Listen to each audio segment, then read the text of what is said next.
जम्मू कश्मीर की पहाड़ी वादियों के कई जल स्रोतों में से एक है खुसल सार झील। बीते वर्षों में इसकी नहरें बांध तोड़कर श्रीनगर शहर में दाखिल होती रही हैं। हिमालय की वादियों में स्थित इस शहर को झीलों का शहर कहा जाता है। मंजूर अहमद वांगनू बड़े कारोबारी हुआ करते थे। अब वो एक पर्यावरण और सामाजिक कार्यकर्ता के रूप में ज्यादा जाने जाते हैं। शहर के तमाम जलाशयों की सफाई के लिए उन्होंने एहसास नाम का संगठन बनाया है। महज 1 साल पहले ही ये झील बड़े बुरे हाल में थी। मरे हुए जानवर, पॉलीथीन की थैलियां, ये सब पड़ी रहती थीं और लोग चलते थे उस पर। तो हमने मिशन एहसास के तहत जब ये मुहिम शुरू की तो यहीं के लोग हमारा मखौल उड़ाने लगे। लेकिन मंजूर मजाक उड़ाए जाने से विचलित नहीं हुए। वो जानते थे कि जलमार्गों को साफ करने से बाढ़ में कमी आएगी। उन्हें यकीन था कि एक रोज स्थानीय लोग उनकी मदद करेंगे। शुरुआत में हम सिर्फ 4 लोग थे, मैं और रिश्ते में मेरे 3 भाई। 10 दिनों में ही स्थानीय लोग हमारे पास आने लगे और मदद करने लगे। यहाँ से हमने 960 ट्रक मलबा निकाला।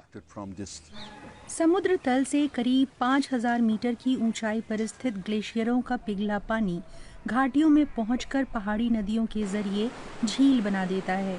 इसकी वजह से गर्मियों में खासतौर पर जलस्तर बढ़ जाता है।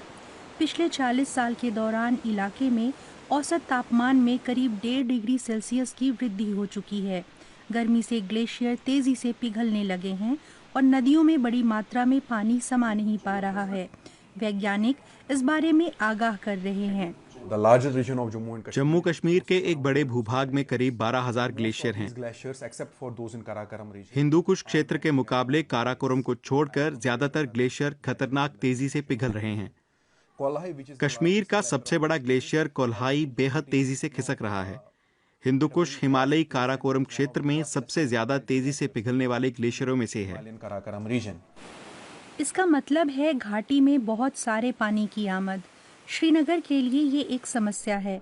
शहर दलदली इलाकों की ओर फैल रहा है, जबकि बाढ़ को रास्ता देने के लिए उन्हें खाली रखना जरूरी है।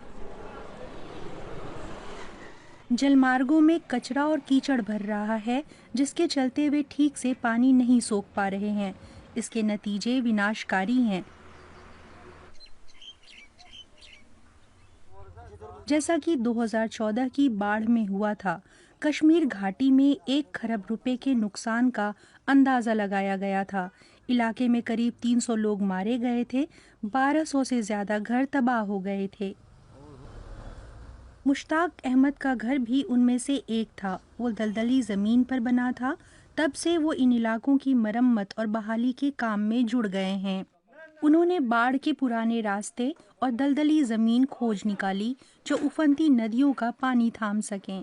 उन्होंने सरकार से संवेदनशील इलाकों के इर्द गिर्द रिहायशी ढांचों, शॉपिंग मॉल का निर्माण न कराने की भी अपील की। ये सारा का सारा दलदल था। यहाँ आज मकान खड़े हैं। ये स्पिलेज चैनल था, पानी यहाँ से निकलता था। मैंने अधिकारियों से इसे साफ करने की गुजारिश की। यहाँ अक्सर बाढ़ आती है। अगर पानी निकास के रास्ते साफ रहते तो हम बाढ़ में नहीं घिरते। सरकार का कहना है कि वो बाढ़ नियंत्रण उपायों को सुधारने के लिए काम कर रही है। एजाज अहमद एक कार्यकारी इंजीनियर हैं।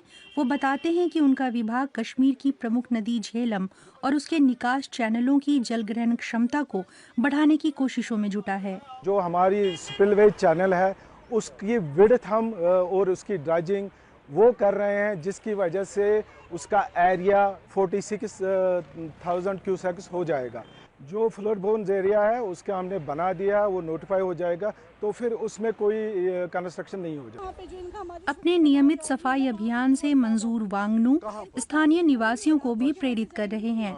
वो मानते हैं कि घाटी की बाढ़ की समस्या से निपटने का यही एक तरीका है।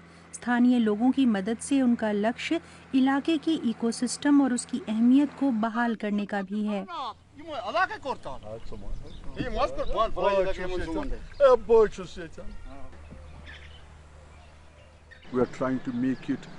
हम लोग इसे 30 साल पहले जैसा बनाना चाहते हैं।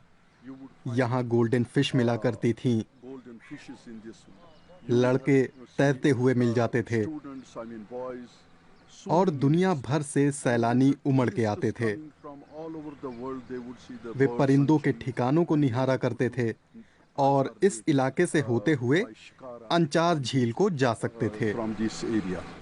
खुसलसार झील के वेटलैंड को बहाल करने के लिए स्थानीय लोगों और सरकार की ओर से अनवरत कोशिशों की दरकार है। उसका नतीजा बड़ा होगा, बाढ़ के असर में कमी आएगी और ये असाधारण जल क्षेत्र फिर से जीवंत हो उठेगा।